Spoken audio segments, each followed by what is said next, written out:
नमस्कार दोस्तों, स्वागत है आप सभी का। आप देख रहे हैं जिला, क्षेत्र, राज्य और देश दुनिया की सुर्खियां। जुड़े रहिए ताजा और बड़े खबरों के साथ। केंद्र सरकार और बिहार के मुख्यमंत्री श्री नीतीश कुमार जी ने 2026 में कौन कौन सी बड़ी योजना और नए नियम लागू किए हैं। 1 करोड़ युवाओं को नौकरी कब मिलेंगे, गरीबों को 3.5 लाख रुपए का पक्का मकान कब मिलेगा, महिलाओं के बैंक खाते में 2 लाख रुपए कब आएंगे, यह सभी योजना और नए नियम के बारे में एक एक करके विस्तार से समझाएंगे। तो दोस्तों बने रहिए खबरों के साथ। अगर हमारे वीडियो को सब्सक्राइब नहीं कर रहे हैं तो वीडियो को सब्सक्राइब कर लीजिए और चैनल को एक लाइक कर दीजिए। साथ ही कमेंट करके बताइए कि यह वीडियो आप कहां से देख रहे हैं। साथ ही साथ अगली बड़ी खबर, बिहार सरकार ग्रामीण महिलाओं को आत्मनिर्भर बनाने की दिशा में एक बड़ा ठोस कदम उठाने जा रही है। राज्य के ग्रामीण विकास मंत्री श्रवण कुमार ने ऐलान किया है कि बिहार की सभी पंचायतों में जीविका दीदियों के लिए जीविका बैंक खोले जाएंगे। इसके जरिए स्वयं सहायता समूह से जुड़ी महिलाएं स्वरोजगार को आगे बढ़ाती हैं तो द्वितीय किस्त की राशि 2 लाख रुपए देंगे। अगर महिलाएं सशक्त होकर अपने व्यवसाय को आगे बढ़ाने में पूर्ण रूप से सक्षम होती हैं तो 10 लाख तक सरकार करेगी मदद। देश भर के किसानों के लिए यह खबर किसी बड़ी राहत से कम नहीं है। लंबे समय से कर्ज के बोझ से दबे किसानों को सरकार ने बड़ी सौगात देने की तैयारी कर ली है। किसान क्रेडिट कार्ड धारकों के लिए कर्ज माफी से जुड़े नए नियमों को मंजूरी दी जा चुकी है और ये नियम आज रात से ही लागू हो जाएंगे। यदि आपने भी केसीसी पर लोन लिया है तो जिन किसानों की आय कम है और जिन्होंने प्राकृतिक आपदाओं या आर्थिक समस्याओं के कारण कर्ज चुकाने में कठिनाई का सामना किया है, उन्हें इस योजना से सीधा किसानों को 5 लाख रुपए तक कर्ज सरकार माफ कर देगी। सरकार का प्रयास है कि अधिक से अधिक पात्र किसानों को इस योजना का लाभ मिले और उनकी आर्थिक स्थिति मजबूत हो। दिसंबर 2025 की ताजा रिपोर्ट के अनुसार एलपीजी गैस सिलेंडर की कीमतों और सब्सिडी को लेकर महत्वपूर्ण अपडेट सामने आए हैं। सरकार द्वारा महंगाई से राहत देने के लिए वर्तमान में घरेलू उपभोक्ताओं को लगभग 300 रुपये प्रति सिलेंडर की सब्सिडी दी जा रही है। प्रधानमंत्री उज्ज्वला योजना के तहत आने वाले गरीब परिवारों के लिए 400 रुपये की विशेष सब्सिडी की घोषणा की गई है। यह राशि डायरेक्ट बेनिफिट ट्रांसफर डीबीटी के माध्यम से सीधे आपके लिंक किए गए बैंक खाते में जमा की जाएगी। सब्सिडी पाने के लिए आपका आधार कार्ड, बैंक खाता और गैस कनेक्शन का आपस में लिंक होना अनिवार्य है। आज के समय में हर घर में बिजली के बढ़ते बिल की वजह से परिवारों एक का बजट बिगड़ रहा है। महंगाई के इस दौर में जब हर चीज की कीमत आसमान छू रही है, वहीं बिजली की दरें भी लगातार बढ़ती जा रही है। इस समस्या को देखते हुए केंद्र सरकार ने एक महत्वपूर्ण कदम उठाया है। भारत सरकार द्वारा चलाई जा रही यह योजना देश के करोड़ों परिवारों के लिए वरदान साबित हो रही है। इस योजना के अंतर्गत सरकार घरों की छत पर सौर ऊर्जा पैनल लगवाने के लिए आर्थिक सहायता प्रदान कर रही है। यह योजना न केवल बिजली की समस्या का समाधान करती है बल्कि स्वच्छ ऊर्जा के उपयोग को भी बढ़ावा देती है। पीएम किसान योजना की 21वीं किस्त जारी होने के बाद अब प्रशासन अगली प्रक्रिया में जुट गया है। आधिकारिक सूत्रों और पिछली किस्तों के अंतराल को देखते हुए 22वीं किस्त जनवरी 2026 के पहले सप्ताह में जारी होने की प्रबल संभावना है। यद्यपि सरकार की ओर से अभी किसी निश्चित तिथि की घोषणा नहीं की गई है, लेकिन ई-केवाईसी और भूमि रिकॉर्ड के सत्यापन का कार्य तेजी से चल रहा है।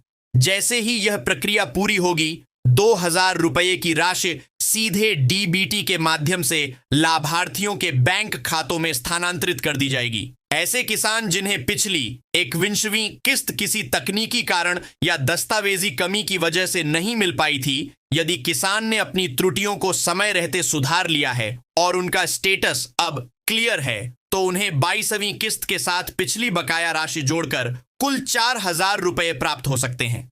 यह लाभ पूरी तरह से किसान के पात्रता रिकॉर्ड और सत्यापन की स्थिति पर निर्भर करेगा।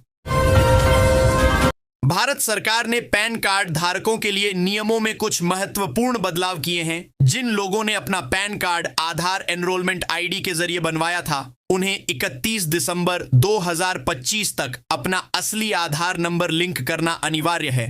ऐसा न करने पर 1 जनवरी 2026 से उनका पैन कार्ड निष्क्रिय हो जाएगा। 1 जुलाई 2025 से लागू नए नियमों के अनुसार अब नया पैन कार्ड बनवाने के लिए आधार नंबर और उसका सत्यापन अनिवार्य कर दिया गया है। बिना आधार के नया पैन जारी नहीं किया जाएगा। यदि आपका पैन इनएक्टिव हो जाता है तो आप आयकर रिटर्न ITR फाइल नहीं कर पाएंगे। बैंकिंग लेन देन और म्यूचुअल फंड में समस्या आएगी। पेंडिंग टैक्स रिफंड रुक जाएंगे। मुख्यमंत्री नीतीश कुमार ने पटना के गांधी मैदान में सरस मेले का दौरा किया और कहा कि ग्रामीण उद्यमिता को बढ़ावा देने के लिए सरकार कई काम कर रही है। उन्होंने सतत जीविकोपार्जन योजना के तहत जीविका दीदियों को प्रोत्साहित करने की बात कही। मेले में हस्तशिल्प, लोक कला और देशी व्यंजनों की प्रदर्शनी लगाई गई है। अधिकारियों ने बताया कि मेले का आयोजन 28 दिसंबर तक किया गया है। बिहार सरकार ने मछुआरों को आर्थिक रूप से सशक्त बनाने के लिए नाव एवं जाल पैकेज वितरण योजना शुरू की है।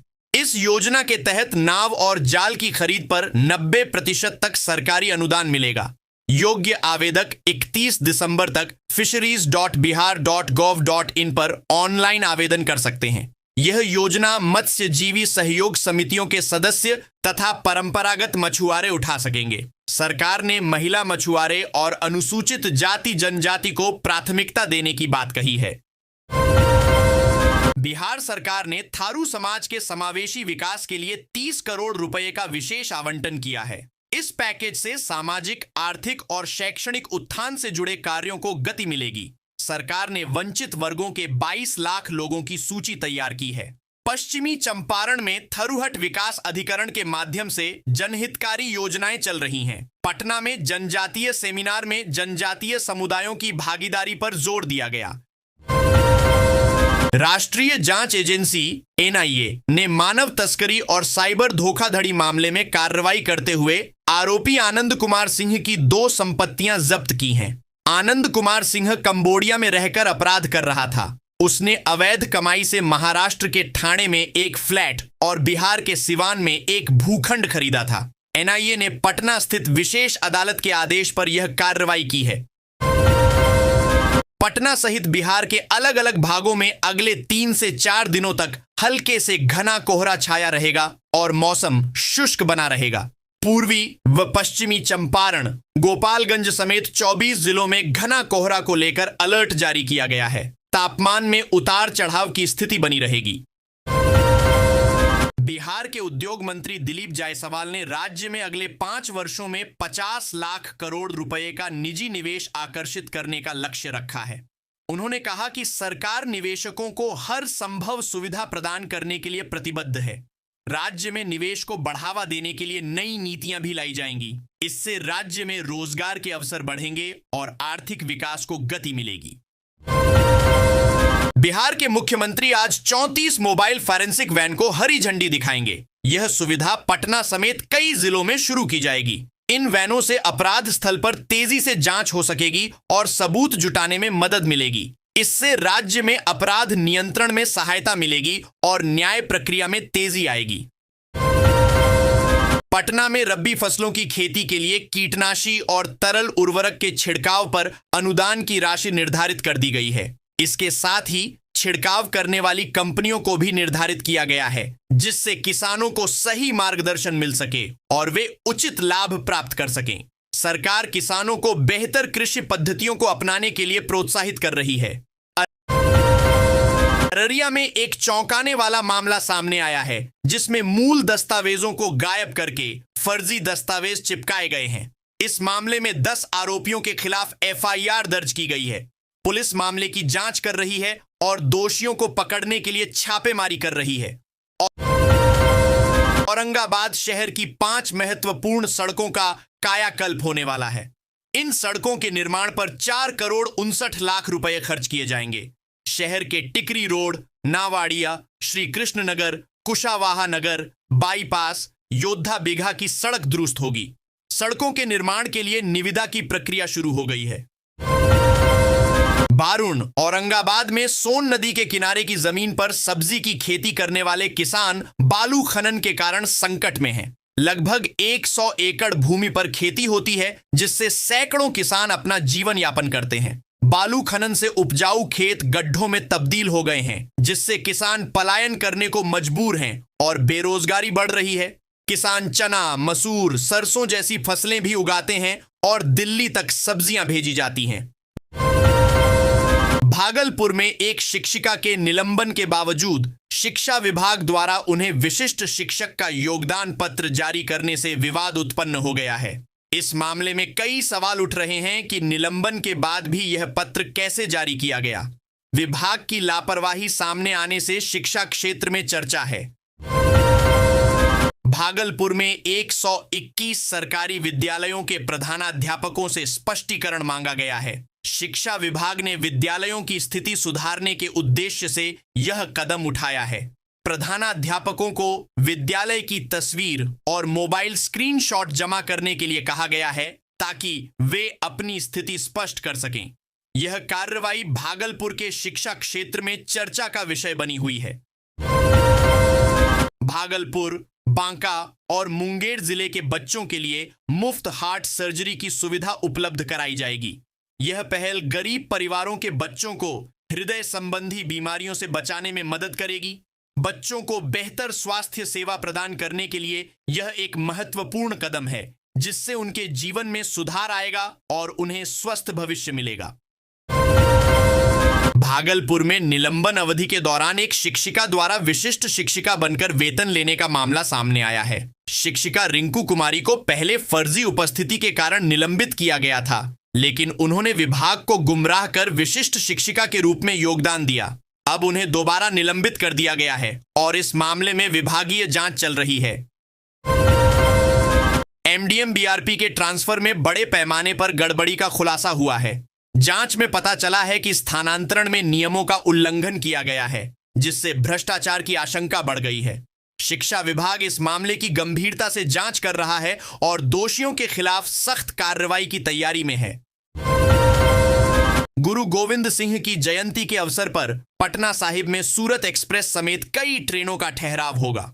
रेलवे ने 20 दिसंबर को कई ट्रेनों को रद्द करने का भी निर्णय लिया है। यह फैसला श्रद्धालुओं की सुविधा को ध्यान में रखते हुए लिया गया है, ताकि गुरु गोविंद सिंह जयंती पर पटना साहिब आने वाले यात्रियों को सुविधा हो।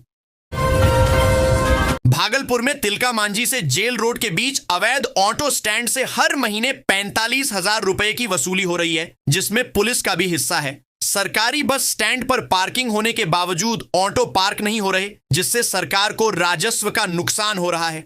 ऑटो चालकों से प्रतिदिन 25 से 30 रुपए लिए जा रहे हैं और यह अवैध वसूली लंबे समय से जारी है। मुख्यमंत्री नीतीश कुमार ने जदयू के कोष में अपने 1 माह का वेतन दान किया। उन्होंने पार्टी के कोषाध्यक्ष ललन कुमार सर्राफ को चेक सौंपा और पार्टी को मजबूत करने के लिए नेताओं और समर्थकों से योगदान करने का आग्रह किया। नीतीश कुमार ने जदयू को कार्यकर्ताओं की पार्टी बताया, जो न्याय के साथ विकास के लिए प्रतिबद्ध है और जरूरतमंदों की मदद करती है। उन्होंने पार्टी कोष में निरंतर योगदान का आह्वान किया। पटना में बांट कार्यों की समीक्षा बैठक में एक सीओ के खराब प्रदर्शन पर विजय सिन्हा नाराज हुए। उन्होंने चेतावनी दी कि लापरवाही बर्दाश्त नहीं की जाएगी और सुधार का एक मौका दिया जाएगा। ऐसा न होने पर फील्ड से बाहर कर दिया जाएगा। एक एडीएम ने सीओ को लापरवाह बताया, जिससे माहौल और गंभीर हो गया। सिन्हा ने कहा कि बाढ़ में लापरवाही से जनता को नुकसान होता है और राहत कार्यों में ढिलाई बर्दाश्त नहीं की जाएगी। डिब्रूगढ़ और लखनऊ के बीच एक स्पेशल ट्रेन का परिचालन शुरू किया गया है। यह ट्रेन यात्रियों की सुविधा को ध्यान में रखते हुए चलाई जा रही है। इस स्पेशल ट्रेन से डिब्रूगढ़ और लखनऊ के बीच यात्रा करने वाले यात्रियों को काफी सुविधा होगी। रेलवे ने यात्रियों से इस सुविधा का लाभ उठाने की अपील की है। बिहार के गोपालगंज जिले में थावे दुर्गा मंदिर में चोरी की घटना के बाद कार्रवाई हुई है। इस मामले में टीओपी प्रभारी को सस्पेंड कर दिया गया है। साथ ही सैप जवानों पर भी गाज गिरी है। मंदिर में चोरी की घटना के बाद सुरक्षा व्यवस्था पर सवाल उठ रहे थे, जिसके चलते यह कार्रवाई की गई है। पश्चिम चंपारण के बेतिया में बेतिया राज की भूमि पर बुलडोजर चलेगा। 150 अतिक्रमणकारियों को नोटिस भेजा गया है। भूमि पर अवैध रूप से कब्जा करने वालों के खिलाफ कार्रवाई की तैयारी है। इससे क्षेत्र में अतिक्रमण को लेकर सतर्कता बढ़ गई है और लोगों में इसकी चर्चा हो रही है। नए साल में दरभंगा एयरपोर्ट से बेंगलुरु के लिए अकासा एयर की उड़ान शुरू होने जा रही है, जिसकी अनुमति मिल गई है। अकासा एयरलाइंस फरवरी से यह सेवा शुरू करेगी, जिसके लिए जनवरी से टिकटों की बुकिंग शुरू होने की संभावना है। इस सेवा के शुरू होने से दरभंगा और मिथिलांचल के यात्रियों को सुविधा मिलेगी। खासकर स्पाइस जेट की सेवा बंद होने के बाद कनेक्टिंग फ्लाइट लेने की मजबूरी से उन्हें मुक्ति मिलेगी। दरभंगा में चिकित्सा अधिकारी ने स्वास्थ्य केंद्रों का औचक निरीक्षण किया।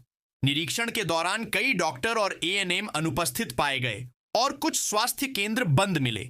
इस लापरवाही के कारण स्वास्थ्य सेवाओं पर सवाल उठ रहे हैं। अधिकारियों ने इस मामले पर जांच के आदेश दिए हैं। प्रशासन 25 से अधिक घर हटाए जाएंगे, जिससे वहां दशकों से रह रहे परिवारों में हड़कंप है। मुशहरी अंचल कार्यालय ने नोटिस जारी किया है, जिसके बाद प्रशासन पुनर्वास की व्यवस्था करेगा। सीओ महेंद्र प्रसाद शुक्ला ने बताया कि निर्माण कार्य बाधित होने के कारण यह कार्रवाई जरूरी है। प्रभावित लोगों ने प्रशासन से गुहार लगाई है। बिहार के बक्सर में ग्रीनफील्ड 4 लेन सड़क के निर्माण की प्रक्रिया तेज हो गई है। यह 21 किलोमीटर लंबा मार्ग शहर की लाइफलाइन बनेगा। इस परियोजना से शहर में यातायात सुगम होगा और विकास को गति मिलेगी। निर्माण कार्य में तेजी लाने के लिए संबंधित विभाग प्रयासरत हैं। गया के डोभी में एसडीओ मनीष कुमार ने 2 अल्ट्रासाउंड सेंटरों पर छापेमारी की। सेंटरों पर कोई अधिकृत चिकित्सक नहीं मिला, जिससे प्रशासन चिंतित है। लाइफलाइन और त्रिदेव अल्ट्रासाउंड सेंटर में रोजाना लगभग 100 मरीज आते हैं। संचालकों ने सहमति पत्र दिखाया, लेकिन विशेषज्ञ चिकित्सक मौजूद नहीं थे। एसडीओ ने बताया कि सेंटर अवैध प्रतीत हो रहे हैं और शुक्रवार को सील करने की कार्रवाई की जाएगी।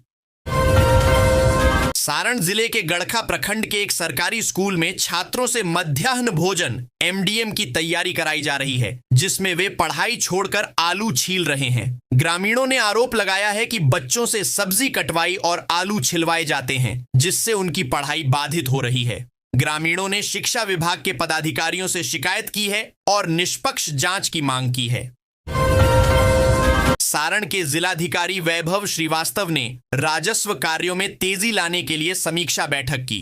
उन्होंने परिमार्जन प्लस और दाखिल खारिज के लंबित मामलों को 1 माह में निपटाने का निर्देश दिया। राजस्व कर्मचारियों को सरकारी भवन में बैठकर कार्य करने और भूमि सुधार उप समाहर्ताओं को कार्यों की निगरानी करने का आदेश दिया गया।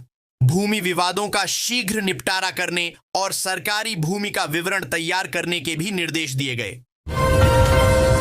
सारण के मेहिया चौक पर किन्नर समुदाय द्वारा संचालित बाबा होटल चर्चा का विषय है। सोनाली पटेल और उनकी टीम इसे चला रही हैं, जो कभी ट्रेनों और दुकानों पर पैसे मांगती थीं। लोगों के तानों से प्रेरित होकर उन्होंने स्वरोजगार का फैसला किया। यह होटल 24 घंटे शुद्ध भोजन प्रदान करता है और युसत्ती आजीविका का स्रोत बन गया है। यह पहल समाज के लिए प्रेरणादायक है, जो आत्मसम्मान और बदली हुई सामाजिक सोच का प्रतीक है। बेगूसराय में नीतीश कुमार का एक जबरा फैन दंड बैठक करते हुए पटना तक की यात्रा कर रहा है। यह अनोखा प्रदर्शन लोगों का ध्यान आकर्षित कर रहा है और चर्चा का विषय बना हुआ है। इस यात्रा का उद्देश्य नीतीश कुमार के प्रति समर्थन जताना और एक खास संदेश फैलाना है, जिससे लोग आश्चर्यचकित हैं। बिहार के तेघड़ा नगर परिषद क्षेत्र में अतिक्रमण हटाओ अभियान के दौरान एक दुखद घटना घटी। एक अंडा दुकानदार की झोपड़ी तोड़े जाने के बाद सदमे से हार्ट अटैक के कारण मौत हो गई। मृतक महेंद्र दास 65 वर्ष थे, जो झोपड़ी में अंडा बेचकर परिवार का भरण पोषण करते थे। स्थानीय लोगों ने प्रशासन से पीड़ित परिवार को सहायता देने की मांग की है। बिहार के पूर्वी चंपारण में सिविल स्कोर सुधारने के बहाने 4.68 करोड़ रुपए की साइबर ठगी का मामला सामने आया है। पुलिस ने त्वरित कार्रवाई करते हुए 3 आरोपियों को गिरफ्तार किया है। यह गिरोह लोगों को फर्जी वादे करके अपने जाल में फंसाता था। पुलिस मामले की गहन जांच कर रही है। विद्युत विभाग ने रक्सौल में बिजली चोरी के खिलाफ बड़ी कार्रवाई की है। 96 लोगों के खिलाफ एफआईआर दर्ज कराई गई है और 1109 बकायेदारों के कनेक्शन काटे गए हैं। विभाग राजस्व वसूली को लेकर सख्त है और उसने लापरवाही बर्दाश्त नहीं करने की चेतावनी दी है। यह कार्रवाई रक्सौल और घोद्दा सहन सब डिवीजन के अंतर्गत की गई है, जहां बड़े पैमाने पर बिजली चोरी और बिल बकाया पाया गया। विद्युत विभाग ने रक्सौल में बिजली चोरी के खिलाफ बड़ी कार्रवाई की है। 96 लोगों के खिलाफ एफआईआर दर्ज कराई गई है और 1109 बकायेदारों के कनेक्शन काटे गए हैं। विभाग राजस्व वसूली को लेकर सख्त है और उसने लापरवाही बर्दाश्त नहीं करने की चेतावनी दी है। यह कार्रवाई रक्सौल और घोद्दा सहन सब डिवीजन के अंतर्गत की गई है, जहां बड़े पैमाने पर बिजली चोरी और बिल बकाया पाया गया। पूर्वी चंपारण में नेपाल पुलिस ने रोहिंग्या होने के संदेह में 65 से 70 लोगों के एक समूह को भारत नेपाल सीमा पर रोका। दस्तावेजों की कमी के कारण उन्हें वापस भारत भेज दिया गया। पुलिस को संदेह है कि वे अवैध रूप से नेपाल में प्रवेश करने की कोशिश कर रहे थे। सीमा पर सुरक्षा बढ़ा दी गई है और जांच जारी है। सुपौल के राघोपुर स्थित एक प्राथमिक विद्यालय में प्रार्थना के दौरान 5 बच्चे बेहोश हो गए।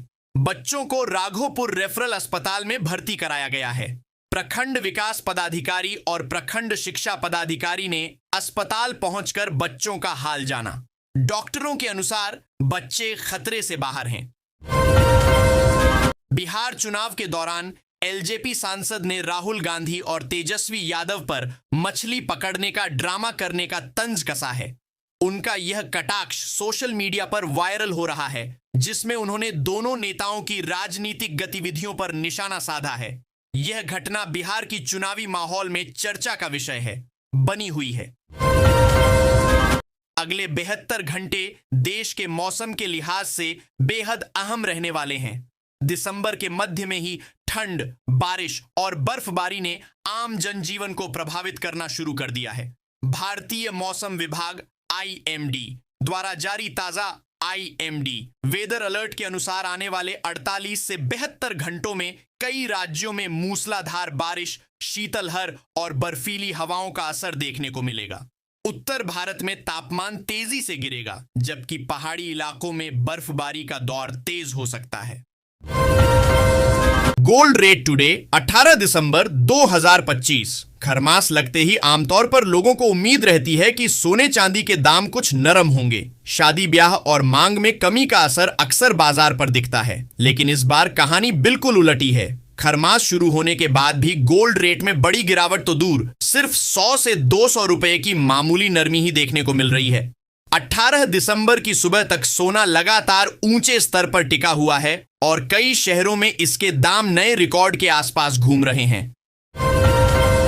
राजधानी दिल्ली की बात करें तो 18 दिसंबर की सुबह यहां 24 कैरेट सोने का भाव 1,34,670 रुपये प्रति 10 ग्राम दर्ज किया गया है। वहीं 22 कैरेट गोल्ड की कीमत 1,23,460 रुपये प्रति 10 ग्राम पर बनी हुई है। यह साफ संकेत है कि घरेलू बाजार में अभी सोने की मांग कमजोर नहीं पड़ी है, जबकि खरमास के चलते खरीदारी सामान्य तौर पर सुस्त मानी जाती है।